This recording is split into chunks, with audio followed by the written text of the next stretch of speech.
Introduction to Voice Dialogue, Discovering Your Inner Universe. Welcome. This video is an invitation to explore the fascinating architecture of your inner psyche through the lens of a method called Voice Dialogue. I'm Anastasia, Voice Dialogue facilitator and psychotherapist, and I will be walking you through this approach developed by psychologist Helen Sidra Stones by using examples and metaphors to help you connect with it in a more personal and practical way. So let's first look into the main concept of the method. Most people think of themselves as a single I, a consistent personality. Voice dialogue is based on a simple but powerful idea. We're not just one personality. We're made up of many inner voices or selves, each with its own perspective, needs, emotions, and worldview. So think of your psyche like a bustling inner city. There is a part of you that is the CEO, always planning and pushing. There is the exhausted worker just trying to survive the day. There is a wounded inner child looking for comfort, and maybe even a wild artist spray painting on the alley walls at midnight. So how do these selves operate? Imagine you're the host of a late-night talk show, and every night a different guest, one of your inner selves, takes the spotlight. Some guests show up all the time. They're the loud, the confident ones, like the inner critic or the achiever. Others hang back behind the curtain like the vulnerable child or the angry protector. But they're all there waiting for their turn at the mic. So why this matters? Without knowing it, most of us are being run by only a few dominant parts. We might say, I always have to be responsible one, or I don't let people see how I really feel.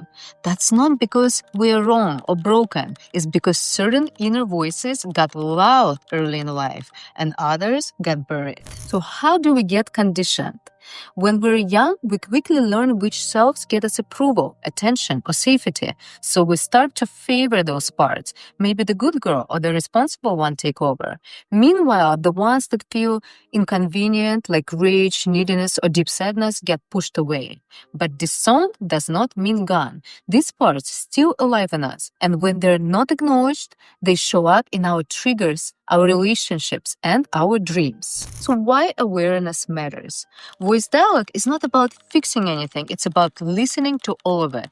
It teaches you to step into the space between these voices, what we call the aware ego process. The aware ego isn't neutral or detached.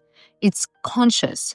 It's the one that can say, I hear the part of me that wants to withdraw right now, and I hear the one that wants to fight back. Let me pause and choose. So there are a few common inner selves that you might recognize. Let's meet them. The inner critic, like an internal editor who is never satisfied. The pusher, always racing to accomplish more. The pleaser, scanning others for approval. The rebel, allergic to rules and ready to burn the system down. The spiritual self, the part of you that longs for stillness and deeper meaning. The inner child, tender, innocent, often just needing to be held. Each of the selves has wisdom. Each deserves a seat at the table, just not the steering wheel all the time. Why voice dialogue is different? Many therapeutic methods ask, how do you fix this? And voice dialogue asks, who is speaking now and who have we left behind? We work not by changing the parts, but by relating to them consciously. What happens in a session? In a session, we actually give each part a chance to speak. We move chairs, we shift energy, we let one voice come forward at a time while the rest step back. The facilitator listens without judgment, and so do you. And through this process, your consciousness expands because you are no longer locked into just one voice, one perception. So when we stop over-identifying with just one or two parts, we start to feel freedom of movement inside. We gain choice, we gain empathy for ourselves and for others. And often our relationships begin to transform too, because we're no longer reacting from our unconscious inner cast. If this speaks to you, I invite you to start listening to all the voices within you, not to fix or fight them, but to understand them. This is the essence of voice dialogue work, and it is one of the most compassionate tools I know for returning to wholeness. To explore your inner selves, book a voice dialogue session today.